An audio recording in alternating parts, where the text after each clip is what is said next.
জ্বলে পুড়ে মরে ছারখার, তবু মাথা নোয়াবার নয়। কবি সুকান্ত ভট্টাচার্যের এই লাইন দুটো মাথায় ঘুরছে খুব করে অস্ট্রেলিয়ার কাছে দ্বিতীয় টেস্টটাতে বাংলাদেশ এইরকম ভাবে হেরে যাওয়ার পর।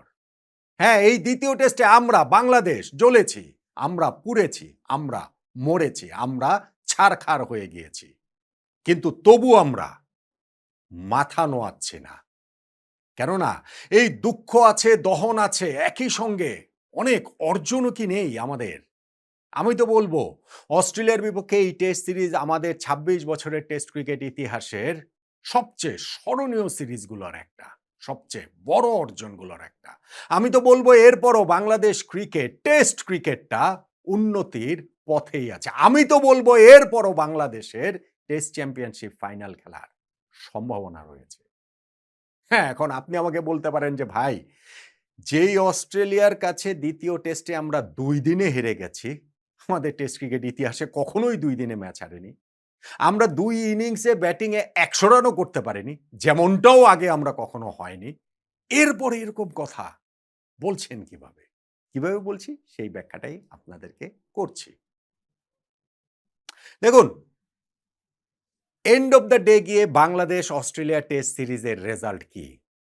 বাংলাদেশ ১, অস্ট্রেলিয়া ১। অস্ট্রেলিয়া থেকে আমরা টেস্ট সিরিজ না হেরে দেশে ফিরছি। এটা কি অর্জন না? যেই অস্ট্রেলিয়া বাংলাদেশকে টেস্ট খেলার আমন্ত্রণ জানানোর যোগ্য বলেই মনে করেনি দীর্ঘ ২৩টা বছর, যেই অস্ট্রেলিয়া ৪টা বাংলাদেশের ট্যুর অস্ট্রেলিয়ার মাটিতে ক্যানসেল করেছে হাস্যকর সব অজুহাতে, সেই অস্ট্রেলিয়াতে আমরা সুযোগ পেয়ে প্রথম সুযোগেই তাদেরকে যে টেস্টে হারিয়ে দিলাম, অর্জন না? আপনি যদি ইন্ডিভিজুয়াল টেস্টের অর্জনের কথা বলেন তাহলে তো এইটা বাংলাদেশের ক্রিকেট ইতিহাসের সবচেয়ে বড় জয়। হ্যাঁ, আমরা শেষটা ভালো করতে পারিনি। হ্যাঁ, দ্বিতীয় টেস্টে আমরা একেবারেই লড়াই করতে পারিনি। ওইজন্যই তো আমাদের দুঃখ আছে, আমাদের দহন আছে, আমাদের কষ্ট আছে, আমাদের হতাশা আছে, চাইকে আমাদের কিছু ক্রোধও আছে। কিন্তু ওভারঅল যে আমাদের অর্জনটা, অস্ট্রেলিয়ায় ২৩ বছর পর টেস্ট খেলতে গিয়ে টেস্ট সিরিজ না হেরে যে আমরা দেশে ফিরলাম, এইটা আমি মনে করি বাংলাদেশ ক্রিকেটের একটা বিরাট অর্জন। বাংলাদেশের টেস্টটা যে আমি বলছি যে উন্নতির পথেই রয়েছে, সেইটার প্রমাণ তো আইসিসি টেস্টের এই যে র‍্যাংকিংটাতে আপনি প্রতিফলন দেখতে পাবেন।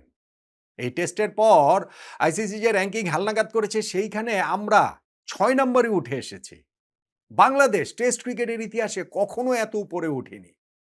৭৮ রেটিং পয়েন্ট নিয়ে আমরা পেছনে ফেলেছি এইখানটাতে শ্রীলঙ্কাকে, পাকিস্তানকে, ওয়েস্ট ইন্ডিজকে, জিম্বাবুয়েকে। আমরা ৯ থেকে ৬ এ উঠেছি, ৩ ধাপ উপরে উঠে এসেছি এবং সেইটা শুধুমাত্র এই একটা টেস্ট জয় দিয়ে তো আর হয় না। র‍্যাংকিংটা তো আর একদিনের হিসাব না। ফলে বাংলাদেশের এটা অর্জন। ২০২৪ সালে পাকিস্তানে গিয়ে আমরা ২-০ তে টেস্ট সিরিজ জেতার পরে ৭ নম্বরে উঠেছিলাম। এতদিন পর্যন্ত সেটাই ছিল আমাদের র‍্যাংকিং এর বিচারে সবচেয়ে উপরে ওঠা টেস্ট র‍্যাংকিং এ। এখন আমরা ৬ নম্বরে উঠে আসলাম। ফলে এইটাকে কি আমরা বলব না যে না আমরা আসলে উন্নতির পথেই রয়েছি? আর টেস্ট চ্যাম্পিয়নশিপ ফাইনাল সেটার সম্ভাবনাটা কি? এই 2nd টেস্ট অস্ট্রেলিয়ার কাছে যে আমরা এইভাবে দুমড়ে মুচড়ে গেলাম তাতে শেষ হয়ে গেল? শেষ তো হয়ে যায়নি। হ্যাঁ, আমাদের অনেক রকম এই জায়গাটাতে সোল সার্চিং এর ব্যাপার রয়েছে। নিজেদের ওই কি বলে চলে আয়নার সামনে দাঁড়ানোর ব্যাপার রয়েছে। আমরা ঠিক কোথায় আছি সেগুলা বোঝার ব্যাপার রয়েছে। হ্যাঁ, অস্ট্রেলিয়াতে যেই টেস্ট আমরা জিতেছি তার আগেই আমরা জিম্বাবুয়ের কাছে টেস্টে হেরে গিয়েছি ইনিংস ব্যবধানে। পরেরটাও ইনিংস ব্যবধানে হারলাম। কিন্তু ওভারঅল যদি আপনি টেস্ট ক্রিকেট দেখেন, এই বছরই তো আমরা পাকিস্তানের সঙ্গে ঘরের মাটিতে ২ টা টেস্ট জিতেছি। জিতেছি না? আমরা তো এই টেস্ট চ্যাম্পিয়নশিপ সাইকেলটাতেই ৩ টা ম্যাচ জিতেছি। জিতেছি না?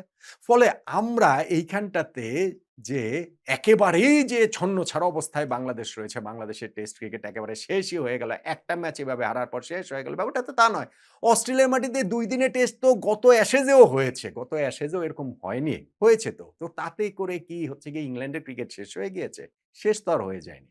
ফলে আমি মনে করি যে বাংলাদেশের এইখানটাতে অবশ্যই পজিটিভ অনেক কিছু নেয়া রয়েছে। কিন্তু আমি যেটা বললাম যে দুঃখের জায়গাটা রয়েছে, কষ্টের জায়গাটা স্পেশালি আমাদের ব্যাটসম্যান, স্পেশালি আমাদের ব্যাটিং।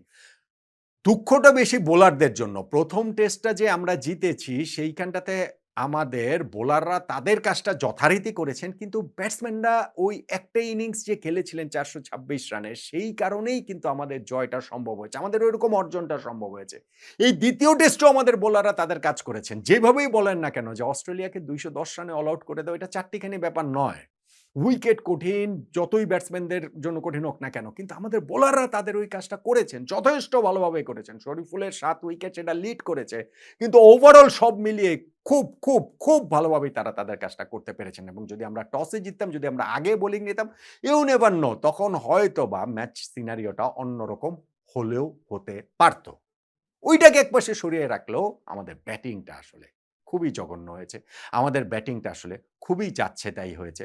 আমরা ২ ইনিংসেই যার পর নাই ব্যর্থ হয়েছি এবং আমাদের ব্যাটসম্যানদের মধ্যে অনেককেই এই যে যেটা আমি বলছিলাম যে নিজের সামনেই দাঁড়াতে হবে। ধরেন লিটন দাস এই টেস্ট সিরিজে ৩ টা ম্যাচ খেলে রানের খাতা খুলতে পারেননি। লিটনের মতো এরকম একজন প্রিমিয়ার ব্যাটসম্যান আমাদের টেস্ট টিমের, আমাদের দলের, তার যদি এই অবস্থা হয়, তাহলে তো সেইটা আমাদের জন্য ভীষণ দুঃখজনক, নয় কি? আমাদের অন্যান্য ব্যাটসম্যানদের ক্ষেত্রেও যদি আপনি বলেন যে সাদমান তিনি ওই যে একটা ইনিংসে নট আউট ছিলেন, বাকি ইনিংসগুলাতে ওই একই রকমভাবে আউট হয়েছেন। মমিনুল এই টেস্টে ২ টা ইনিংসে একটা ছেড়ে দিয়ে ছাড়ার বল মেরে, মারার বল ছেড়ে তিনি আউট হয়েছেন। আমাদের মুশফিকও হ্যাঁ, লাস্ট ইনিংসটাতে নট আউট ছিলেন কিন্তু ধরেন তার কাছ থেকে এক্সপেকটেশন আরো বেশি ছিল।